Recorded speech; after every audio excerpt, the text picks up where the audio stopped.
The soldiers laughed at him when he said he was going into the hills to prospect. They told him all he would find out there was his tombstone. He came back with samples of silver ore. He named the town after their joke. Ed Schieffelin had been looking for his whole adult life.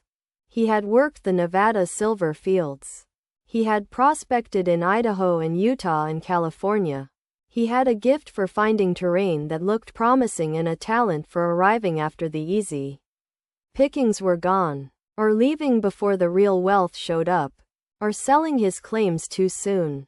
He was 30 years old in 1877 and had, by his own account, nothing to show for a decade of hard work but a talent for not giving up. In 1877 he caught on as a civilian scout for the Army in southern Arizona Territory, the part of Arizona where the Chiricahua Apache under Cochise's son Nash and the band still led by the old warrior Geronimo made prospecting a venture that came with a significant probability of death. The soldiers at Camp Huachuca found Schieffelin's habit of wandering off into the hills alone to look at rock formations somewhere between baffling and suicidal. They told him what he would find out there. His tombstone. He went anyway. In the spring of 1877, in the Tombstone Hills east of the San Pedro River, Schieffelin found silver. Not a trace. Not a color. A ledge of silver ore that assayed out at several $100s per ton. Extraordinary richness by the standards of any mining operation in the territory. He came back and filed his claims. He named the first one Tombstone after the joke. He named the second one Lucky Cuss. He went back to the hills with his brother Al and a mining engineer named Richard Gerd. And what they found on the subsequent surveys confirmed that the Tombstone Hills were sitting on one of the richest silver deposits in the American Southwest. The word got out. What happened next happened fast. In 1879, Tombstone was a camp. By 1880, it was a city. By 1881, it had 10,000 people, 6 newspapers, 2 churches, a school, an ice house, multiple banks, and the Bird Cage Theater, an entertainment venue that operated around the clock, 24 hours a day, 7 days a week, for 8 years. The money flowing through Tombstone was enormous. The Toughnut Mine, the Contention Mine, and the Grand Central all produced at scale. Wells Fargo ran stages out of Tombstone carrying silver bullion that made them a target for every road agent in Arizona. With the money came the people who follow money. Merchants, lawyers, doctors, prostitutes, gamblers, and men whose only real profession was violence. Tombstone, 1880 to 81. Was a laboratory for the question of what happens when you pour enormous wealth into a small space. With minimal law and strong competing political factions. The answer, in this case, involved the Earps, the Cowboys, a vacant lot, and 30 seconds that have been argued about ever since. But that is the story of the gunfight. The story of Tombstone is bigger. The Earps arrived in 1879 looking for the same thing everyone else was looking for. A piece of the action.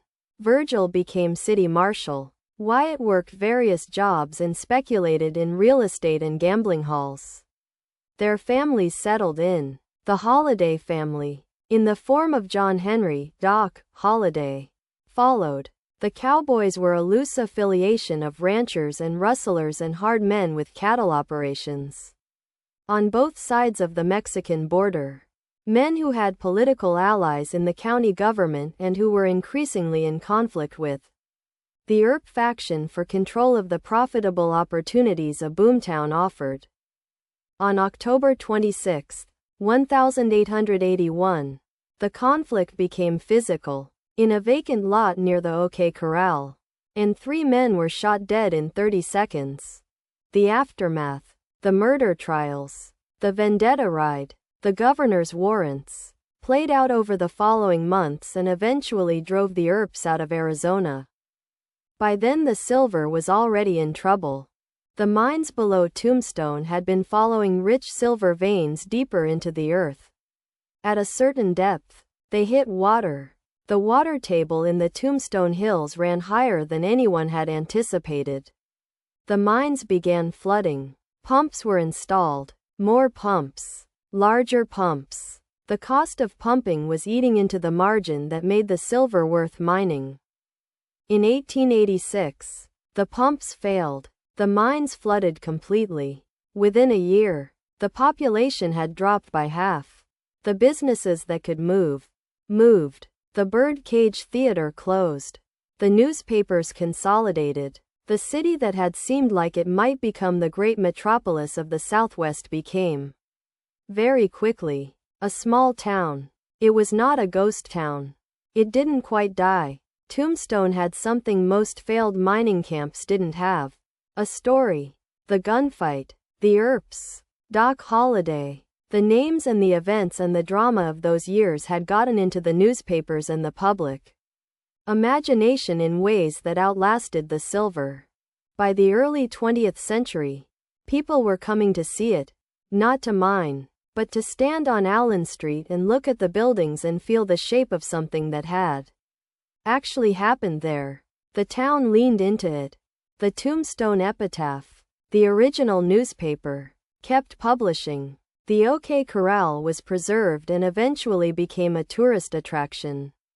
The Birdcage Theater became a museum. Tombstone made itself into a monument to its own past and survived by being the story it had already been telling.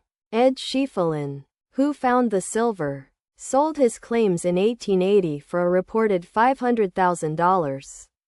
He took the money and went looking for more. A man constitutionally unable to stop prospecting.